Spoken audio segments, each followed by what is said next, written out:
Hello, Bobby Torres of Frightbox recording here, critiquing subscriber mixes, episode 28.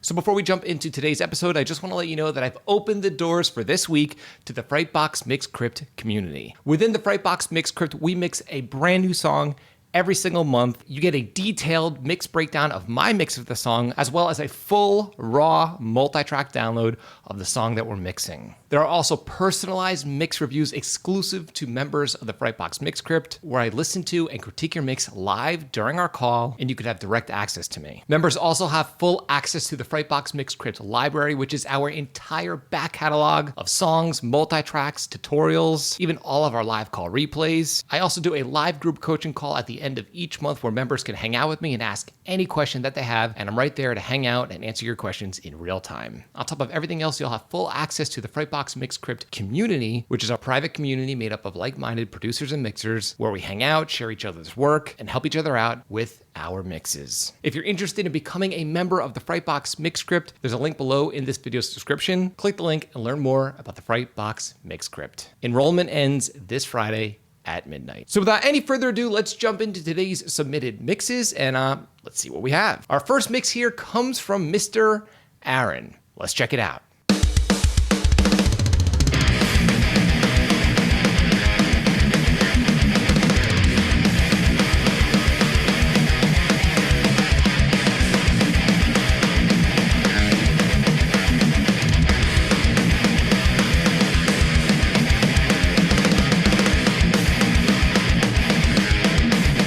Okay, well, Aaron, I really like what I'm hearing. Really tight playing, just professional sounding musicianship overall, great songwriting. A few notes here. You're definitely gonna wanna turn your overheads up to help add to the perceived clarity of your mix. The cymbals sound very quiet. The guitar tone and the riffing sounds excellent, super tight, super professional. The only other thing I'm gonna say is that your snare drum is very loud. I can tell these are programmed drums, so you're gonna wanna take your snare drum and either clip it a little harder or just bring it down a little in your mix to help it sound a little more natural. I always tell people to think about a live drummer in a room. If they're playing a thrash beat or a super fast fill or a blast beat, they're not gonna be hitting their snare as hard as they would be on, let's say, a slow breakdown. So again, just go in there and just adjust the volume of your snare, increase your overheads, and that's gonna greatly affect the overall vibe and professionalism of your mix. Give those tweaks a shot and let me know how that works out for you. Okay, our next mix here comes from AK.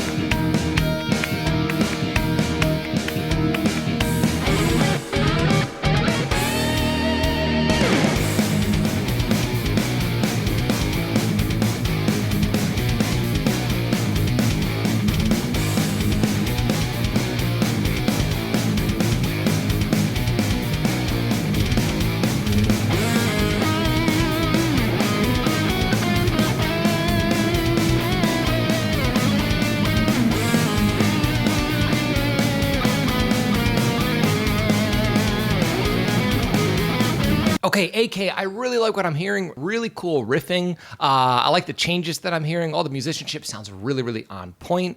Only two notes here. Let me just hear this intro quickly once more. Yeah, first thing I want to say is I don't know if that's the click track that's just accidentally left in the mix or not. If it's not, let me know. I don't know if that's intentional, but you might have the click turn on only during the intro.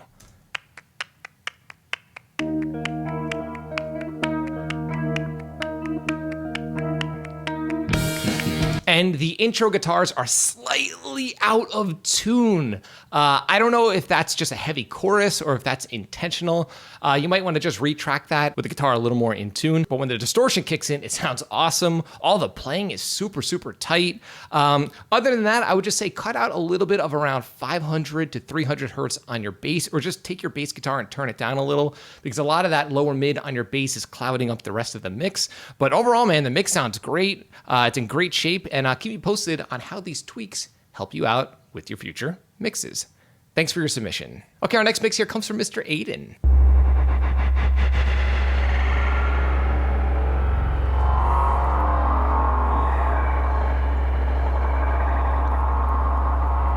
Bullets won't stop him.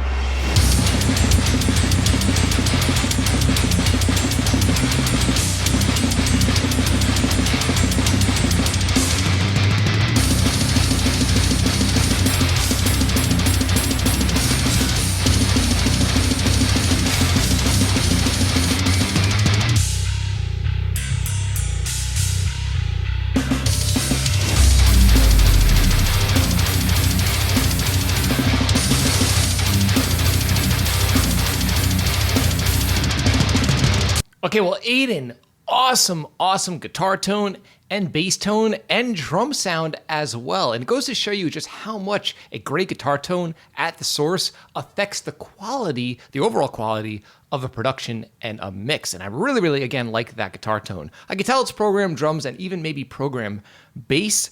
But even with that being said, when all of the elements are together, I'm impressed at how much it sounds like an old school, just a clean version of an old school death metal production. So again, excellent job with the production overall, especially the guitar playing, guitar tone, bass tone, drum tone, all that good stuff. My only real note is that I'm noticing some of the hi-hat patterns are sticking out and some of the ride patterns are sticking out in a very unnatural way. And that's probably because you have those spot mics cranked in the mix with your programmed drum tracks. If you want your drums to sound a little more natural, which they do sound natural overall, I would recommend just turning some of your spot mics down on your programmed drums to help the mix be a little more realistic. Because again, I couldn't even tell that these were programmed drums until I heard the super loud hi-hat pattern and the ride cymbal pattern. The overall mix sounds great, dude, and I would stick to what you're doing, and definitely keep me posted on your future productions and music. I'm curious to hear it. All right, our next mix here comes from Anthony. You think you're not to blame when your kill falls in close gravity. Burning, ungunning, only doesn't fraud, and nothing else division. For all the battles we fought, ascribed to progression. Okay, Anthony, I really like what I'm hearing. I like the overall tightness of the production. The vocals sound great. All the individual elements sound great. I just noticed that your mix is heavily limited and heavily clipped.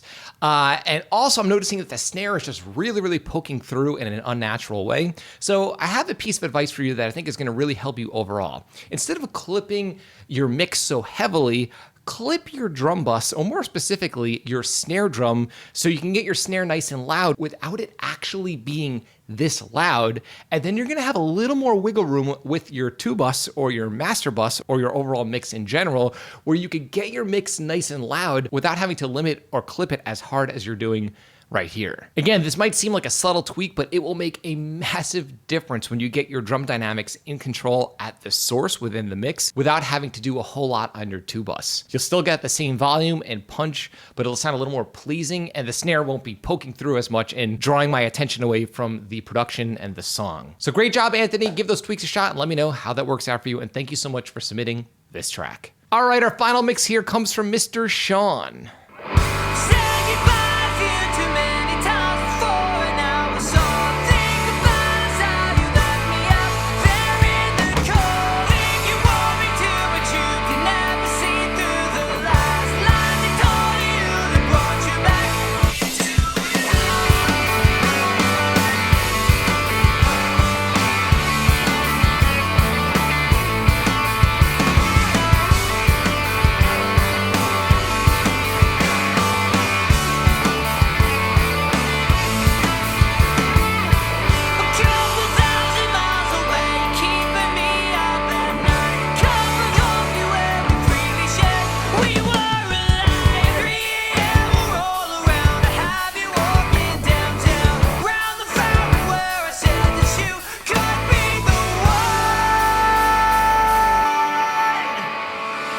Okay, Sean, I really like what I'm hearing. Awesome production, really cool song, and I could tell that the band is very, very talented.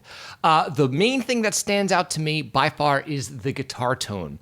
And more specifically, I don't even think it's the amp stem that you're using or the amp that you're using. It's either the impulse response or the cab and mic placement. And I'm willing to bet it's probably an amp sim with an impulse response that's just not matching what you're probably going for, which is a nice, crisp, open, natural sounding tone. The truth is, most impulse responses out there are just not that great for whatever reason. And I could tell that a simple tweak like using a different impulse response will make a massive difference in this production without you having to change any EQ, changing the vocals, drums, or anything else. Now, if you want an impulse response that's gonna sound great at the source, I will leave a link below to my custom impulse response of my Mesa Boogie cab that I recorded out of my studio. It's an oversized Mesa Boogie cab with V30 speakers. Just load it up into your amp sim and you'll have no problems dialing in a great tone at the source, especially when dealing with good guitar players that can actually play their parts, which I can clearly hear that this track features. So Sean, that's my main piece of advice here. Great production, great track. I could tell you paid a close attention to detail as far as the songwriting, or if you're a producer, the production. Just try the impulse response that I just mentioned. It's gonna make a world of difference. So I would just like to shout out and thank everyone for submitting this killer group of mixes. And again, if you'd like to become a Frightbox Mixcrypt member, we mix a brand new song every month, multi-track downloads included. We have member mix critique sessions and live group coaching calls every single month. And you'll have full access to the entire Frightbox Mixcrypt library, which is our entire back catalog of songs, multi-tracks, and even past coaching call replays. Again, doors to the Frightbox Mixcrypt will close this Friday at midnight. If you're interested, click the link below in this video's description and learn more about the Frightbox Mixcrypt. If you found this video helpful, like, comment, subscribe, and share. And do not forget to click the little bell icon so you can be notified every time I upload one of the weekly videos on all things metal and rock production. Until next time, happy mixing.